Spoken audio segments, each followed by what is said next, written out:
everybody, and welcome back once again. Another edition of Inside the Headset. Here we are at Blackman High School with the head coach of the Blackman Blaze, head coach Kit Hartsfield. How you doing, Coach? Doing great. Beautiful day. Boy, it is a Chamber of Commerce weather here in Middle Tennessee. Man, did something Friday night you've never done before. Won as a head coach and did it on the first try. Yeah, it was fun. It was an exciting time. Anytime you win, it's fun. So went up to Hendersonville, took on the Commandos and everything. Talk a little bit about the Blackman Blaze and what you felt like you did real well at, first and second half. I think the thing we did really well was respond to the adversity that we had in the first half. Okay. We were down 10-7 in the second quarter. With about 6 or 7 minutes left, and we was able to hold it together and take the lead with the Elder busted a touchdown run for 70 or 80 yards. But we there was a moment there we punted 3 or 4 straight times when we were down, and the team held together, leaned on each other, and was able to dig ourselves out of it. What do you think that was? Have you pinpointed the cause or the reason, or why do you think at this point in time? Why is this happening to me? I think 2 things. We hurt ourselves a little bit. Okay. Just a mistake here or there with a penalty or kill a drive, something like that, and then they did a good job. They were big and physical and tough, and I give credit to them and how they prepared for the game, and they did a great job. And once we kind of got into halftime and was able to regroup on offense and defense, we was able to shut them out in the second half, and kind of kept knocking on the door on offense and busted the door down late in the third with Tamikis Napier busted a big run. Then we got a stop, and he busted another big run. Next thing you know, it's 28-10. And then I think they got a little tired and was able to close it out. Big plays made Blackman successful. How'd your special teams look? Special teams was solid. Okay. We got more punt team work than we wanted to get. Right, but you got punting is an offensive play. Yeah, but we made all of our extra points. Had a good punt return, a couple of good kick returns. That just helped us with field position. So, we didn't do anything spectacular, but we didn't hurt ourselves at any point either. Logistically, you travel fine as you went over there? Yeah, the travel was great.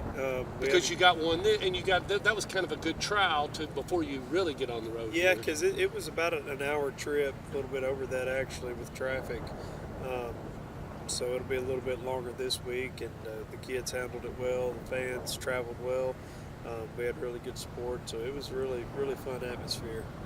About 120 miles away lies your next opponent, and so what have you been doing this week since you got to play? He didn't get to play as far as against anybody but himself, but what have you been doing this week as far as prepare for the Florence Falcons? Just a normal game week.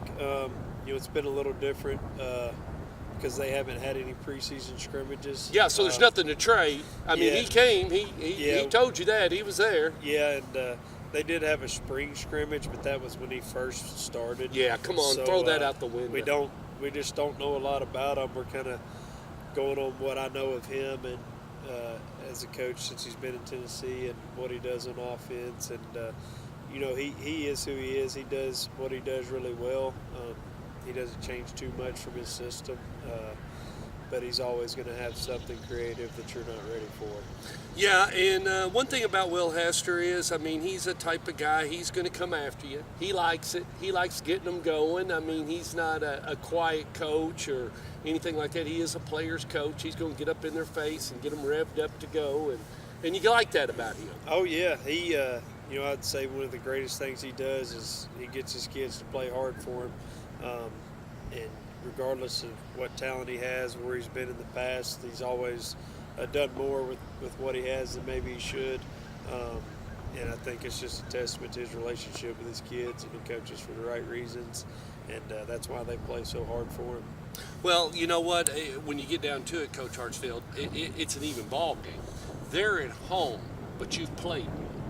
Really, it's so the first quarter, he's going to be a little bit like you were last Friday night, and there was a couple of things I'm sure you said, "Oh, I don't want to do that again. I got to make sure I don't want to do that again." Right. Yeah, we kind of was able to have our trial run. Yeah.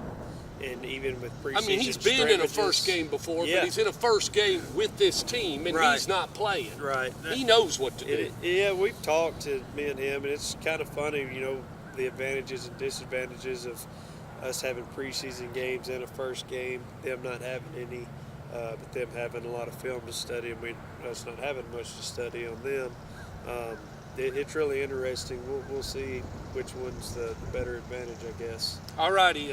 We always got to talk about this. I talk about with all coaches. Logistically, who are the people behind the scenes, that because normally most coaches talk about this at the end of the season. You got some people that they got a lot of pressure on them tomorrow night or tomorrow afternoon as you start to prepare to get the heck out of here. So logistically, you've got, a lot of managers, volunteers, food being made. So let's go down that list and give those people a little recognition because they deserve a big pat on the back, because tomorrow after they load the bus, there's not going to be many thank yous. Everybody's going to be pretty tired, so let's get some thank yous done. Right, yeah. We wouldn't be anywhere without Miss Schubert. Beverly Schubert handles all of our meals. So she'll head out an hour before we will, and we'll drive halfway and stop and eat. And her and her food crew with a lot of the mothers who do that every Friday will get that set up, and Miss Kirby Reach helps out with that and kind of does our concessions now. So we talk about right about the state line? Yeah. Okay. Actually in Lawrenceburg, where I'm from. Okay. My church. All right. So it's easy to stop there and have a big area we can eat. And our film crew, we got a film crew that's got to get out and go, and we got a great class, productions class. Coach McCreary runs that, and between the managers and water girls, it's a big operation. We're probably taking 85 players and 110 people just to get the event going, not counting coaches. So it's cheap. The kids work for free. Yeah. All right. Stork Vision will be there, and that's a good thing. We appreciate the fine folks of Florence, Alabama High School, the Falcons, and all them for letting us come down.